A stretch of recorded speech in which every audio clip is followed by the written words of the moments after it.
नमस्कार यूट्यूब रो आउ गोटे नुआ वीडियो को आपण मानक स्वागत करुछि।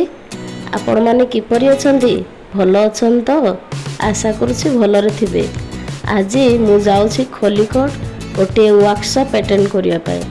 एही वर्कशॉप टी बाल वाटिका पिला मानक पई किपरि टीएलएम प्रस्तुत करा जिवो ता ऊपर अछि।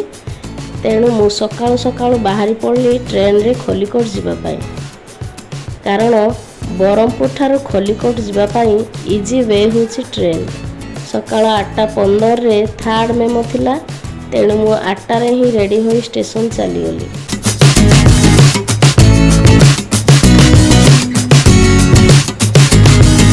खोलिकोट ठारू केशपुर स्टेशन पाई मु टिकट काउंटर रु टिकट नेली। मात्र 20 टंका रे 60 किलोमीटर पाई टिकट मिल गला। एहा परे मु वेट कली ट्रेन पाई। ट्रेन टिके लेट थिला, तेणु 8:30 रे ट्रेन आसी पहुँचला।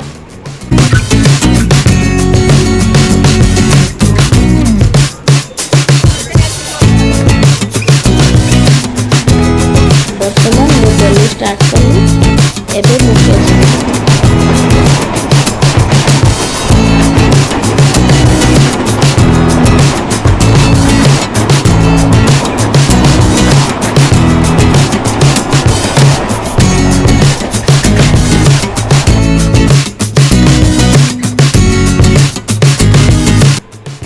एबे मु केशपुर स्टेशन रे आसी पहुँचली। एठारू पुणी ऑटो रे 6 किलोमीटर जीवाकू हेबो।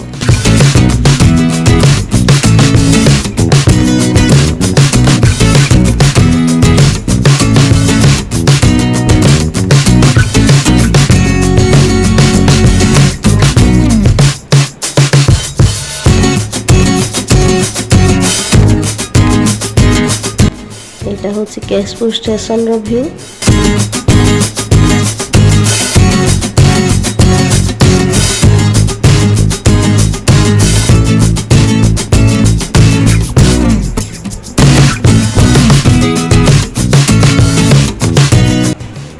एबे मु केशपुर स्टेशन रे थिबा शनि मंदिर दर्शन कली।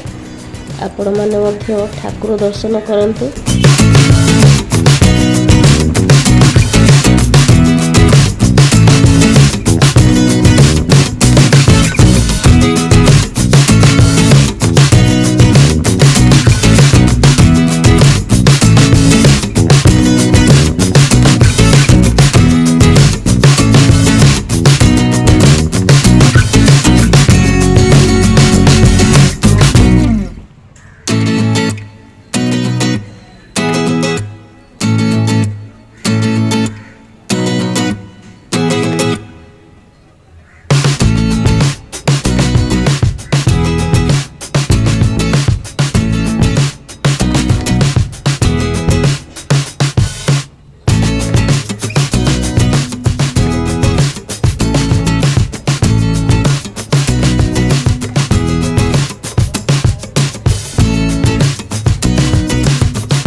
वर्तमान मु ऑटो रे बसी खोलिकोट जाउछि।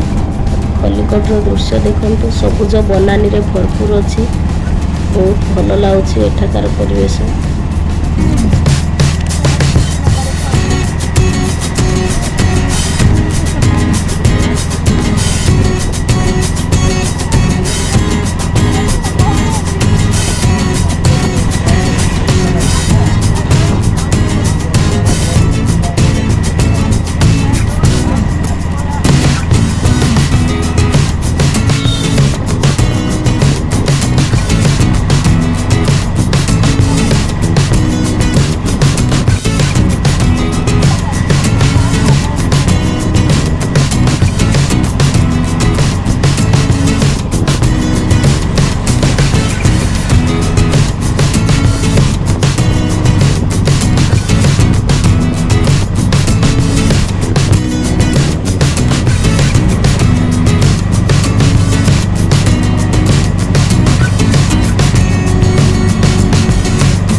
ऐतिहासिक गड़ खल्लिकोट एंट्रांस रे मागुणीर शगड़र गोटे स्टेचू बना जाइछि।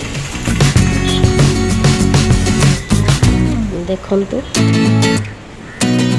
यहाँ पर मु आग को बढ़िली जेहेतु यह एक पहाड़िया जगह डायरेक्ट खल्लिकोट जावाई उठाणी रास्ता दे जीवाकू हेबो।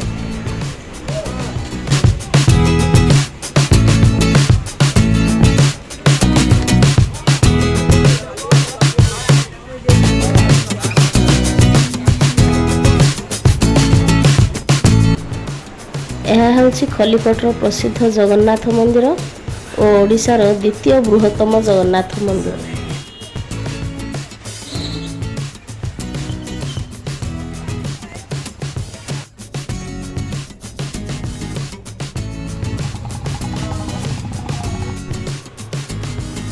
वर्तमान मु डायट रे पहुंची सारी। डायट खल्लिकोटर परिवेश मध्य सबुज बनानी रे भरपूर। देखंतु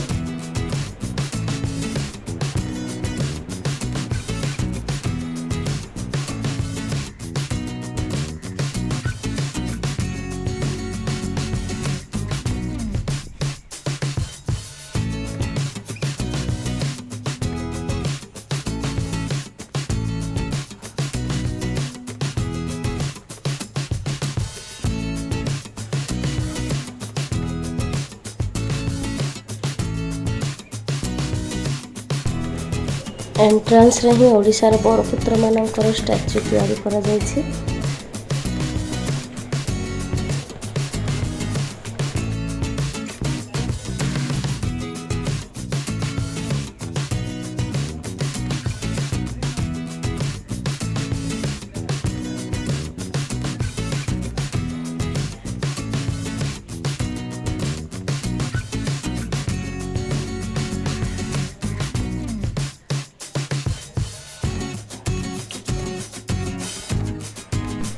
यह हूँ ऑफिस रूम।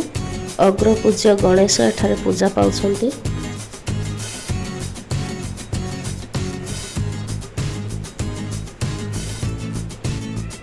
वर्तमान मु भेन्यू रे आसी पहुंची जाइछि। वर्कशॉप आरंभ रे ठाकुरों का आगे दीप प्रज्वलन करागला।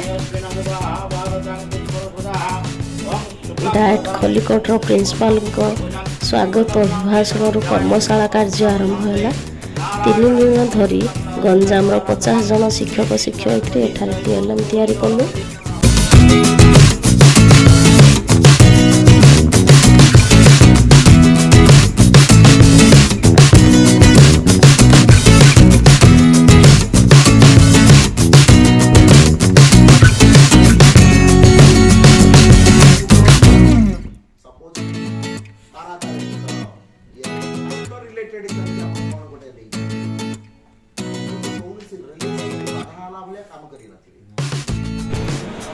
भिडियोटी पूरा देखिथिबारु आपण माननकु धन्यवाद।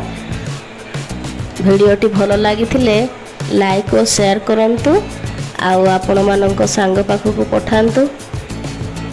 चैनल रे नुआ थिले सब्सक्राइब करंतु। बाय।